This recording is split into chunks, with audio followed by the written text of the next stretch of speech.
একটু পরে কথা বলে একটা মিটিং আছে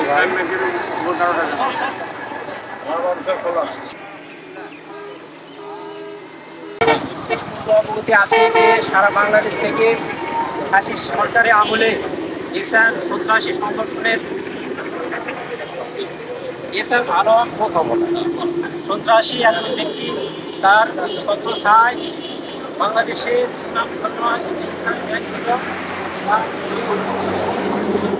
7 থেকে 2024 সাল পর্যন্ত যে অবৈধভাবে নিয়োগ করা হয়েছে এবং আমরা এই সমাবেশ থেকে আমরা কঠোরভাবে প্রতিবাদ জানাচ্ছি।